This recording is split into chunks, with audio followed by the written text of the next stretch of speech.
de papier, Elengi à Congo, Glody Asika, la mignonne,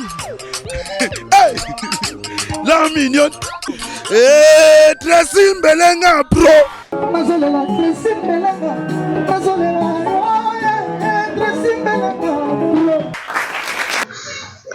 Comment Luanda là-bas, Angola, Ndeni? Oui, Luanda, ça évolue pas mal. On a quand même du mal parce qu'on vient de perdre notre Zobozi comme l'ex-porte-parole de Kofi Olomide et puis ancien sociétaire de Firigola pour le jet set. Donc, sur ce, c'est pour cela que Bengio et Lengia Congo, to contacté yo, confrère Nabiso depuis l'Angola, pour cette chose nouvelle Angola, comment Makamboa sont électés, comment il était souffrant ou bien nous sont électés nini. Parce que to ebi ke moi sinaye auto tika biso na nikutu bakundi ete et par après yemoko ayesu ko kufa. Donc on expliquer biso ba fiana c'est électés nini. En fait, l'histoire est un peu compliquée.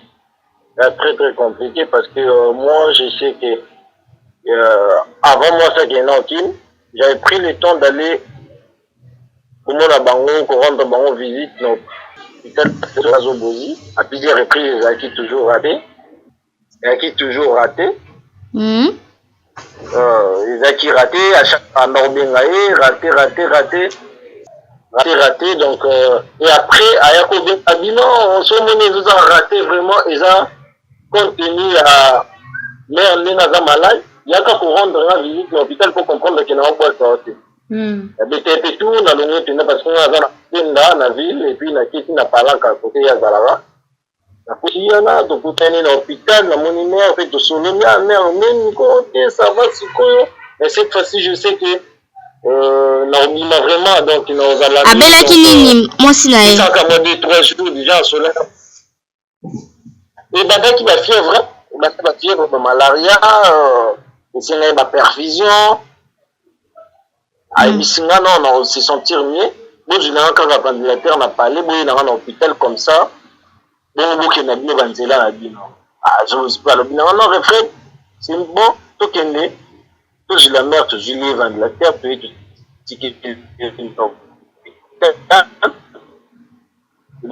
moi bien les alakaka alors moi ba stress donc de solo tout ce qui a pas normal na pena avancer dans la zone dans la ville il y a tika na ba parlant quand on na kepe tout tika dans les bons quoi et après tu fixer rendez-vous tu réaliser émission moko et ça on les toujours la net tu réaliser gnaé les gars dans les bons. Siko 3 jours yemoko par rapport ya ba émission na yewana avant tika biso pe à son âme mais ba émission bana ko réaliser wana est-ce que ça qui vraiment bien ou bien important non ça bana ko na ba émission wana Glody Diasuka, il y a un problème que tu dois comprendre à un moment dans le sens normal, dans le sens anormal parce que tout ça on est des humains. Oui, comment dirais-je, ça nous arrive aussi que toi tu me connais, ça date de longtemps déjà, Bingaï, tu bandara na Tracy, tu bandara kutane na Bamamususu, mais tu peux okumanga meminga na Kongwele. Non mais na Kongwele ni, tu tires na famille. Il est temps de yaka tu fan d'araboué, tu dis que tu causes à ba problème na biso mais tu dis que tu as ba frère. Ce que na lobi mabe moi Tracy parfois mutako comprendre dans na sens où on a lobeli. Je sais pas si on va arriver pour comprendre ngai. Non, comprends. Bah il y a Ebi Kofi. Kofi a Ebi bah musicien mususu ba joie temps ba fana ba quartier latin. Il y a ceux qui vraiment battant il y a oyi bana mabena mamalamu. Quand on t'a dit ça va propos parce que inviter un journaliste bah ça a complaisance parce que le journaliste va poser la question juste pour faire son des choses et pour que bah fanatique va consommer va comprendre car il faut de la émission bien Glody ça l'aura bien Juvenal ça l'aura bouillé Kingan la ça ils ont question, réponse, ils ont engagé quand invité. Par rapport à Nyan Soloba qui wana et ça qui peut internet monde entier balanda kiango et puis siko et par après au kufana siko ni ce que mimi na liwa vraiment parce que abelaki après maman madame na ye moro siko abelaki tondeni. Je sais pas ceux qui vont arriver vraiment aux attentes fouiller na Facebook na ngai ils ont ba photo ya ba photo hier en bonne et due forme tozalaki na ye. Oh lobby à lobby sur télé oui de tourner l'émission na posa mela bakuka parce que ba stress l'équipe na binisi 2000 kwanza na valeur loko à $20 na pesi na FC somba masanga o bae asombi pe masanga na o bae habité bino bino boa batina o ya ka de temps à autre na FC c'est bon dans le kilo moi 2 personnes moko boye ba le kilo ata moi le moi muki loué ba kit moi bilia ya poko ana me ba boya bazala bien tozanga iso teles na petit na bango moko wana na mo merci ya so teles pour ça passer ba temps na wana na bato mosusu bazali wana tozwi mpe coin tosali mpe mission tosilisi wana lobby kaka donc mission wana ezana en ligne te oyo bosalaki lobby donc émission ezokota récemment awa na Congo elengi ekota déjà donc ti tongo donc c'est bon déjà tozwi mpe bolobela ye nini na émission bolobela ye nini olobisaki esu bilobela to ndeni. Non, tout ça un peu dans un moment de tristesse parce que tu es bien que Bilobé là on est au bout d'attendre une disparition dans mon côté. Cela est plus enterrement il y a madame parce que madame a appelé qui boma abima kitini. Et c'est qu'il fallait programme moko toujours parce que l'internet va dans benga biso bazo tout na ba détail comment na ba été faut tout ça descendre tout qui nous joyer na parler tout sur la naï. Tellement Zaki a mesure à répondre à Zaki à côté, sur les même personne qui est devant, et en répondre bichon. Voilà. Mais il peut, ce qui est numéro, n'a pas endroit, place, il matin, ils en ont dit, la quinoa, tout solo normal. Surtout qu'il veut qu'on revenir les sous le soir. Le fallait une affaire à 2 heures du temps, tout le monde a 22h30. La bateau n'a mais la maki gelor kumberto wa bato ba soutenir na maki bango na bino to kende moi un petit rien et ça la zobozi bien ce qui peut te solo de série abisi Fred non yo mutu na ngai yakala faut vraiment lobby oya ata 30 minutes avant que ne va parcours na yo qui n'a parlé et ça n'a bien parce que tant on a la présence de bino ba stress les a relong la visite ko c'est lamenté lobby na ozala et to kabwani biso to tiki to kei et puis parler to fazer na temps ya lelo dimanche yo to bingane c'est zobozine un temps oh oza on a parlé na c'est en pelo hermo oh wana tongo lelo vraiment dimanche il y a lelo tout ça les deux hein le 2 octobre oui tout ça qui n'a tout sur le téléphone tout ça des programmes qui n'ont pas tout le tout un moment le but na kota na kill si ba 12h 13h na okende po na palanka tu palanka za le roi commune moko boye monde à part donc ba congolais même tu vas rana trop donc il n'a rana moins tabac mo ba bière na biso Congo ya kawa tu za la wana c'est quoi kufi ba yarni précisément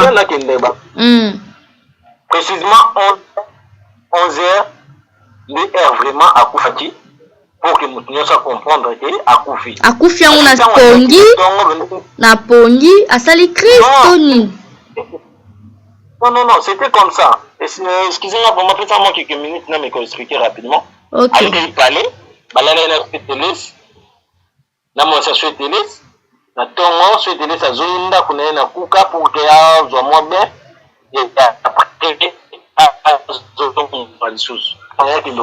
après aya Zoboza tika na palais ye moko isolé abino na kende na praille na côté église parce qu'il y a za mutama ikari ya kende ba benga ngo dojo ya kish quoi journée ba benga lumière na bango tongo ya journée quoi akenda ki zo lumière dans komi babandi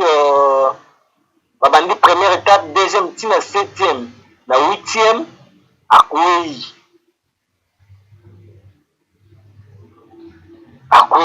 donc akwei et puis si batu tout palpite nini tata la beni docteur moko aye wana donc atali azui bando te ba dans son maître babilo tout abino désolé déjà moto akufi donc akufeli kuna na dojo na bango ya Maikari vraiment ok ouais.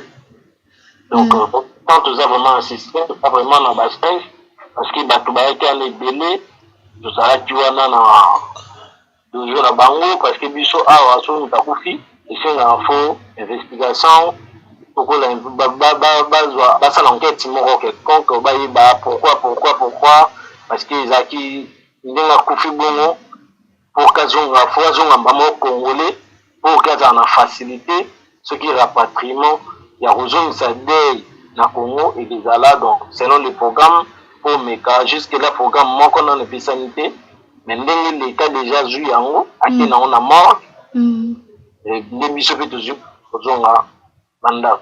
Voilà Refred Ngunda étant que ima liwa na ye koki comment dirais-je koki ko lobela onini quoi liwa na ye lobeli oni bon tant que ima tout ça rarement tout ça appelé mamusu tout ça là na sentiment musu tout ça là avec conscience. Quand je dis sentiment les attentes musu oyo batu bazokanisela yo eza kopousser yo pe pour arriver koloba to kosala ba acte moko boye oyo kosepesaka bato or que de toi-même oyebi pe retourner. Voilà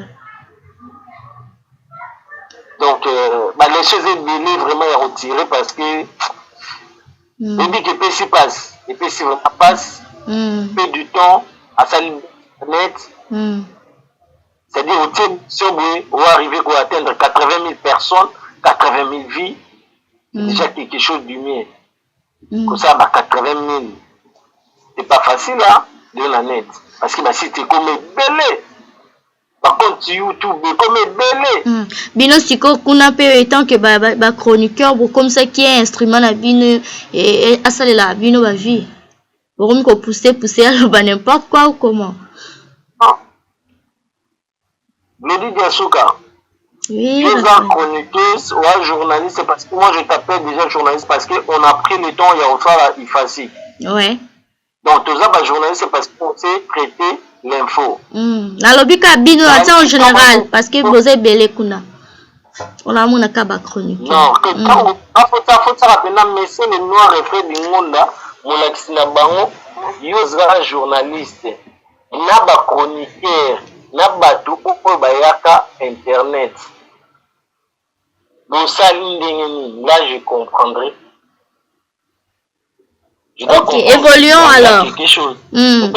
Besoin qui instrument na bino ya ba vue. C'est quoi ça sauté? Information moko bo eza ko apporter un plus batu tout baza intéressé. On va profiter toujours de l'info. Bon, ceux ils ont même invité, non, on a barrière. Et alors, ceux qu'ils ont quoi, comme m'a invité, non, on a barrière. Invité, c'est à lui maintenant de savoir. Parce que tout à fait, on va conseiller. Parce que moi, j'ai pas eu le temps de faire beaucoup d'émissions. Mais j'ai réalisé que 2 émissions avec lui. Des coups de fil. Oublie, mon téléphone était saturé, déchargé à plusieurs reprises. Ok. Parce que, tu as pas participer à qui? À ça, émission. Voilà, surtout ça. oyeba nini akoki kosala en fonction ba question na biso.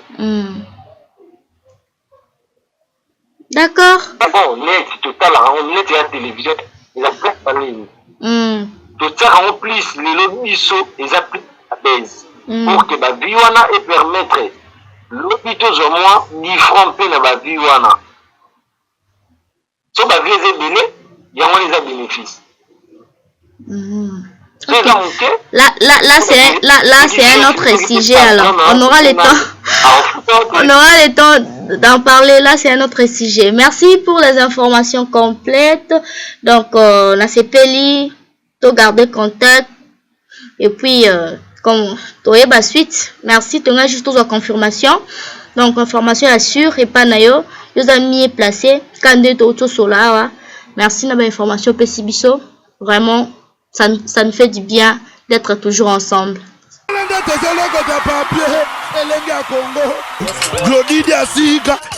La mignonne. La mignonne.